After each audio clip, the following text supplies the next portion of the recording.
নমস্কার বন্ধুরা, কেমন আছো সবাই? পাখি কিচেন ব্লগ চ্যানেলে আরেকটি ব্লগে তোমাদের অনেক অনেক স্বাগত জানাই। আজ বানাবো পুঁই কড়ির চচ্চড়ি বা ঘন্ট।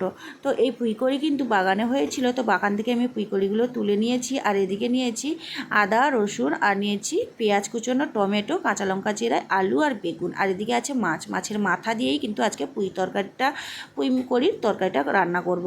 তো এখানে আমি কিছুটা মাছ ভেজে নিচ্ছি, তারপরে ওই মাছের মাথা দিয়ে ওই পুঁই কড়ির রান্নাটা করব।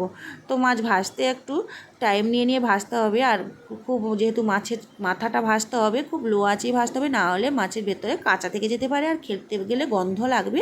তো তাই জন্য মাছটাকে খুব ভালো করে ভাজা হয়ে গেছে। এখন আমি মাছগুলোকে একে একে করে তুলে নিচ্ছি একটা প্লেটের মধ্যে। এবার এদিকে যেহেতু সব কিছু মশলা আমার হাতের কাছে গোছানোই আছে, রান্না করতে বেশি টাইমও লাগবে না।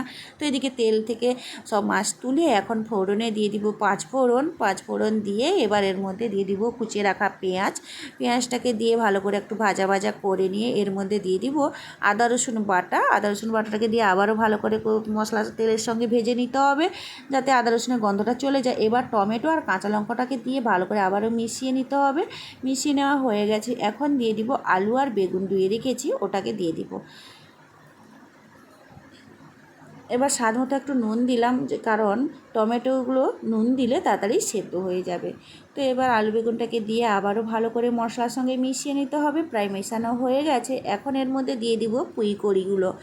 অনেকে পুঁই বিটুলি বলে, তো যাই হোক আমি এখানে এগুলোকে কেটে ধুয়ে পরিষ্কার করে রেখেছিলাম। এখন এগুলোকে মিশিয়ে নিলাম ভালো করে। কিন্তু এই মাছের মাথা দিয়ে এমনি নিরামিষও হয় খুব ভালো, আর মাছের মাথা দিয়ে করলেও বেশ সুন্দর লাগে খেতে। তো যাই হোক এখন আমি ভালো করে সবজিগুলো ভালো করে মিশিয়ে নিচ্ছি। এবার স্বাদ মতো নুন, পরিমাণ মতো হলুদ গুঁড়ো, লঙ্কার গুঁড়ো দিব একটু পরে। তো যাই হোক এখন দিয়ে ভালো করে আবারও মিশিয়ে একটু ঢাকা দিয়ে দিব, যেহেতু এখন অনেকটা আছে, নাড়তে একটু সমস্যা হয়েছে, তো তাই জন্য ঢাকা দিয়ে দিলাম।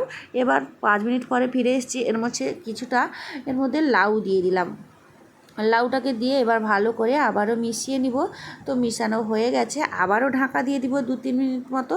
তো এটাকে কিন্তু ঢাকা দিয়ে রান্না করব। আর মাছের মাথাটাও এই সময় দিয়ে দিলাম। এবার মাছের মাথাটা দিয়ে এইভাবে ভেঙে এবার সব কিছু সবজির সঙ্গে মাছের মাথাটাকে এইভাবে ঢাকিয়ে দিলাম। ঢাকানো হয়ে গেছে। এবার দেখো মাছ থেকে ওই সবজি থেকে জল ছেড়ে দিয়েছে। এবার এর মধ্যে ওই যে লঙ্কার গুঁড়ো আর পরিমাণ মতো আর একটু হলুদ গুঁড়ো লাগবে মনে হলো, তাই জন্য আর একটু হলুদ গুঁড়ো দিলাম। আবার ভালো করে মিশিয়ে নিয়েছি, মিশানো হয়ে গেছে। আর এই রান্নাটা কিন্তু ঢাকা দিয়ে রান্না করব, জল দিব না, যেহেতু লাউ আছে আর পুঁই কড়ি ওইগুলোকে ধুয়ে দিয়েছি, জল ছিল, তো তাই জন্য এগুলোকে ঢাকা দিয়েই রান্না করব, বেশি জল লাগবে না। তো এবার ঢাকা দিয়ে রান্না করে নিয়েছি, অল্প একটু জল দিয়েছি লাস্টে। তো এবার গরম মশলা গুঁড়ো উপর থেকে ছড়িয়ে দিলাম, নামিয়ে নিলাম। তো আজকের মতো ভিডিওটা এই পর্যন্ত। সবাই খুব ভালো থাকবে, সুস্থ থাকবে। দেখা হচ্ছে খুব শিগগিরই নতুন একটা ভিডিও। আর ভিডিওটি যদি ভালো লাগে অবশ্যই একটা কমেন্ট করে জানাবে।